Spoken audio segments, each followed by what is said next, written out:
Temple de la vitesse, Monza, Jean-Louis, est une étape incontournable du calendrier depuis les années 50. Pourquoi?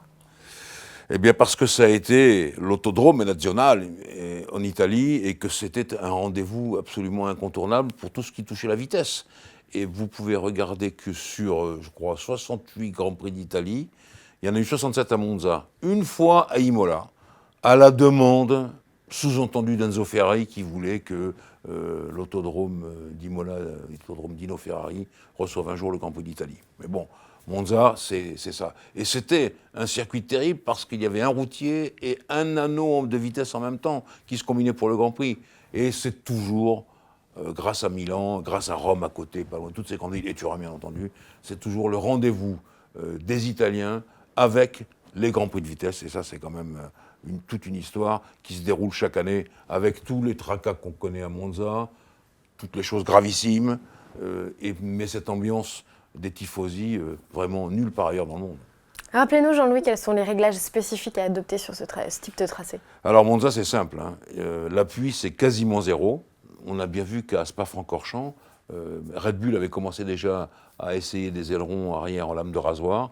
Là, tout le monde aura ces ailerons. Il y a extrêmement peu d'appui parce qu'il faut privilégier la vitesse de pointe. Et la vitesse de pointe, elle est assez haute à Monza.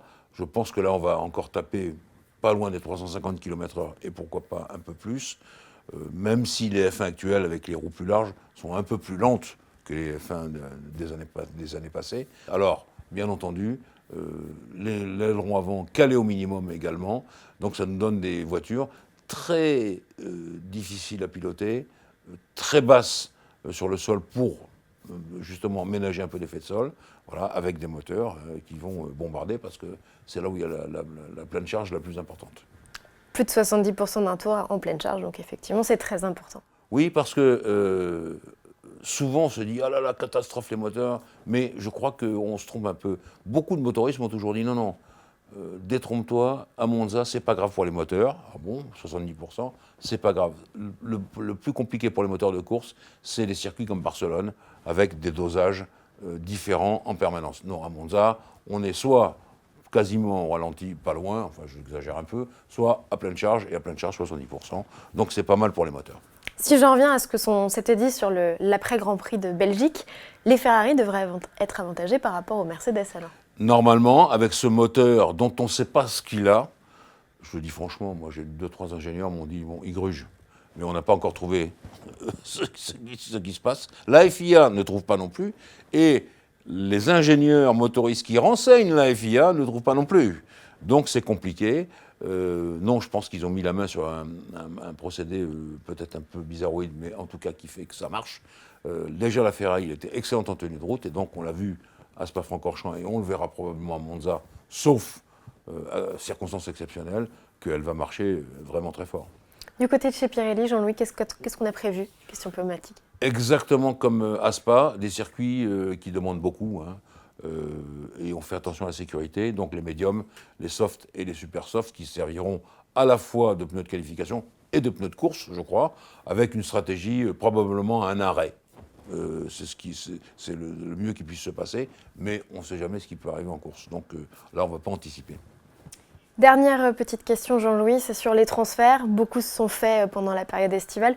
L'un des derniers qu'on pourrait avoir sur ce circuit de Monza, c'est celui du maintien de Kimi Raikkonen chez Ferrari. Oui, on pourrait attendre cela, je suis bien d'accord. Hein, on a eu Pierre Gasly, formidable.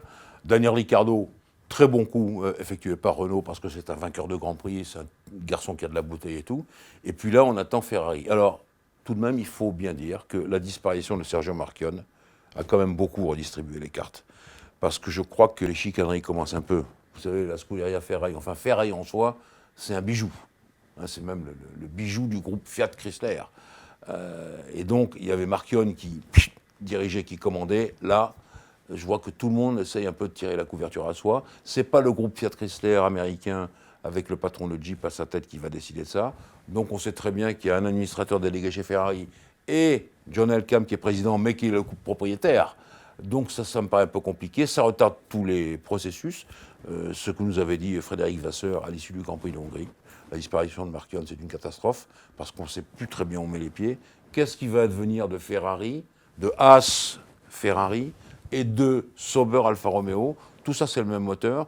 Est-ce que As Ferrari n'est pas en train de tenter un coup en essayant de prendre Charles Leclerc à Sauber Alfa Romeo? Autant de choses que Marchion avait décidé qu'elles ne se feraient pas. Mais là, maintenant, elles peuvent se faire. Donc, pour répondre à votre question, Géraldine, peut-être qu'on va retrouver un jour Kimi Räikkönen chez Sauber Alfa Romeo, toujours dans l'histoire du groupe. Sinon, il va rester chez Ferrari. Donc là, on est pendus tous aux lèvres du nouvel administrateur de la Scuderia Ferrari, ou bien même du président, John Elkann. Et peut-être qu'à Monza, on en saura un peu plus.